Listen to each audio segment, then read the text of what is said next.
Hi guys, we are on our last two chapters for this week. So yesterday we read chapter 4. Today we are going to be reading chapters 5 and 6. Once we're done with this, you guys are again going to go on to Google Classroom and complete the assignment for chapters 5 and 6 that we read today. Tomorrow is Friday, so you guys will be taking your reading assessment. So again, you're just going to go on, answer the questions. They will only be for chapters 1 through 6, so it will not be anything beyond chapter 6. And then next week we'll start in on chapter 7, okay? So give me just a second. We are going to start on chapter 5. I'm going to turn my computer around and then we'll get going, okay?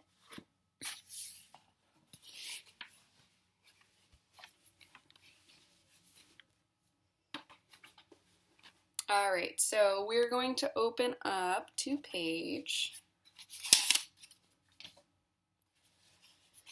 we're on page 19, okay?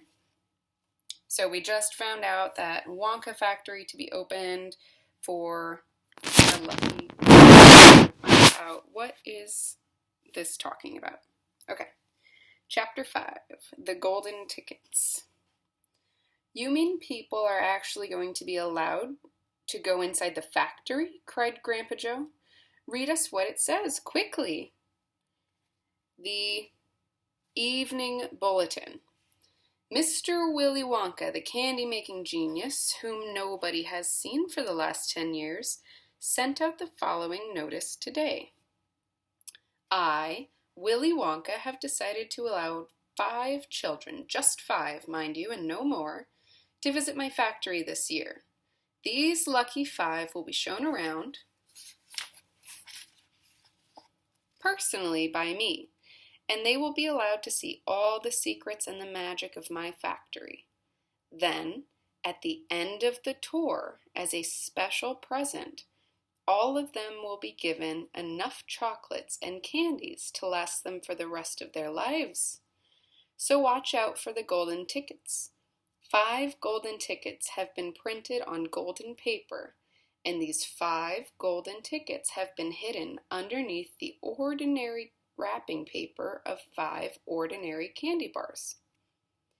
These 5 candy bars may be anywhere, in any shop, in any street, in any town, in any country in the world, upon any counter where Wonka's candies are sold. And the 5 lucky finders of these 5 golden tickets are the only ones who will be allowed to visit my factory and see what it's like now inside. Good luck to you all, and happy hunting. Signed, Willy Wonka. The man's dotty, muttered Grandma Josephine. He's brilliant, cried Grandpa Joe. He's a magician. Just imagine what will happen now. The whole world will be searching for those golden tickets. Everyone will be buying Wonka's candy bars in the hope of finding one. He'll sell more than ever before. Oh, how exciting it would be to find one. And all the chocolate and candies you could eat for the rest of your life?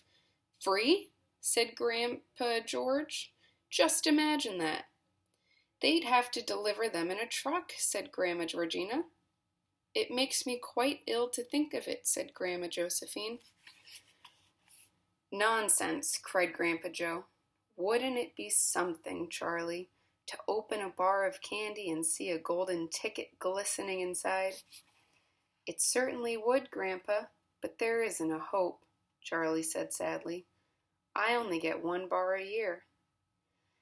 You never know, darling, said Grandma Georgina.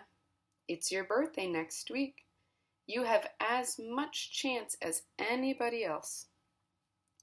I'm afraid that simply isn't true, said Grandpa George. The kids who are going to find the golden tickets are the ones who can afford to buy candy bars every day. Our Charlie gets only 1 a year. There isn't a hope. Oh, so sad. Okay, we're going to move on to chapter 6. So make sure you're following along. Chapter 6, the first 2 finders. The very next day, the first golden ticket was found. The finder was a boy called Augustus Gloop, and Mr. Bucket's evening newspaper carried a large picture of him on the front page. The picture showed a 9-year-old boy who was so enormously fat he looked as though he had been blown up with a powerful pump. Great flabby folds of fat bulged from every part of his body, and his face was like a monstrous ball of dough with two small, greedy, curranty eyes peering out upon the world. The town in which Augustus Gloop lived, the newspaper said, had gone wild with excitement over their hero. Flags were flying from all the windows. Children had been given a holiday from school, and a parade was being organized in honor of the famous youth. "I just knew Augustus would find the golden ticket," his mother had told the newspapermen. "He eats so many candy bars a day that it was almost impossible for him not to find one. Eating is his hobby, you know. That's all he's interested in. But still, that's better than being a hooligan and shooting off zip guns and things like that in his spare time, isn't it?" "And what I always say is, he wouldn't go on eating like he does unless he needed nourishment, would he? It's all vitamins anyway. What a thrill it will be for him to visit Mr. Wonka's marvelous factory. We're just as proud as can be." "What a revolting woman," said Grandma Josephine. "And what a repulsive boy," said Grandma Georgina. "Only 4 golden tickets left," said Grandpa George. "I wonder who will get those." And now the whole country, indeed, the whole world, seemed suddenly to be caught up in a mad candy-buying spree. Everybody searching frantically for those precious remaining tickets. Fully grown women were seen going into sweet shops and buying 10 Wonka candy bars at a time, then tearing off the wrappers on the spot and peering eagerly underneath for a glint of golden paper. Children were taking hammers and smashing their piggy banks, and running out to the shops with handfuls of money. In one city, a famous gangster robbed a bank of $5,000 and spent the whole lot on candy bars that same afternoon. And when the police entered his house to arrest him, they found him sitting on the floor amidst mountains of candy, ripping off the wrappers with a blade of a long dagger. In far-off Russia, a woman called Charlotte Roos claimed to have found the second ticket, but it turned out to be a clever fake. In England, the famous scientist Professor Foulbody invented a machine which would tell you at once, without opening the wrapper of a candy bar, whether or not there was a golden ticket hidden underneath it. This machine had a mechanical arm that shot out with tremendous force and grabbed hold of anything that had the slightest bit of gold inside of it. And for a moment, it looked like the answer to everything. But unfortunately, while the professor was showing off the machine to the public at a candy counter of a large department store, the mechanical arm shot out and made a grab for the gold filling in the back tooth of a duchess who was standing nearby. There was an ugly scene, and the machine was smashed by the crowd. Suddenly, on the day before Charlie Bucket's birthday, the newspaper announced that the second golden ticket had been found. The lucky person was a small girl called Veruca Salt, who lived with her rich parents in a great city far away. Once again, Mr. Bucket's evening newspaper carried a big picture of the finder. She was sitting between her beaming father and mother in the living room of their house, waving the golden ticket above her head and grinning from ear to ear. Veruca's father, Mr. Salt, had eagerly explained to the newspapermen exactly how the ticket was found. "You see, fellers," he had said, "as soon as my little girl told me that she simply had to have one of those golden tickets, I went out into the town and started buying up all the Wonka candy bars I could lay my hands on. Thousands of them I must have bought, hundreds of thousands. Then I had them loaded onto trucks and sent directly to my own factory.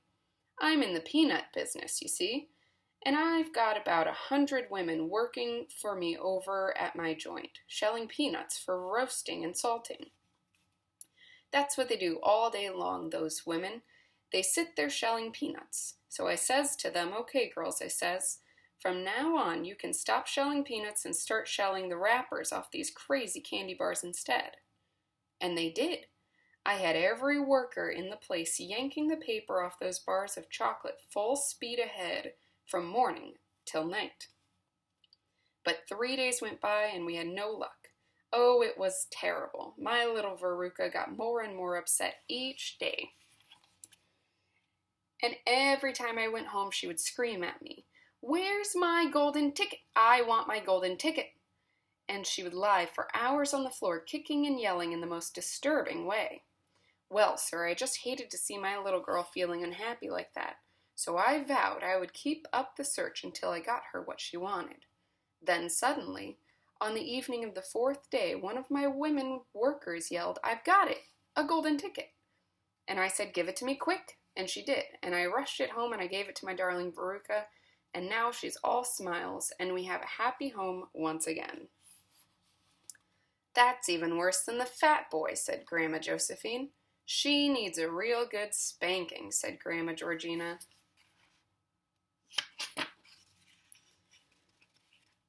"I don't think the girl's father played it quite fair, Grandpa. Do you?" Charlie murmured. "He spoils her," Grandpa Joe said. "And no good can ever come from spoiling a child like that, Charlie. You mark my words." "Come to bed, my darling," said Charlie's mother. "Tomorrow's your birthday. Don't forget that, so I expect you'll be up early to open your present." "A Wonka candy bar," cried Charlie. "It is a Wonka candy bar, isn't it?" "Yes, my love," his mother said. "Of course it is." "Oh, wouldn't it be wonderful if I found the 3rd golden ticket inside?" Charlie said. "Bring it in here when you get it," Grandpa Joe said. "Then we can all watch you taking off the wrapper."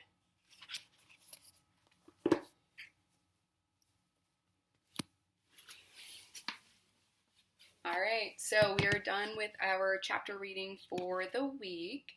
We just read chapters 5 and chapter 6.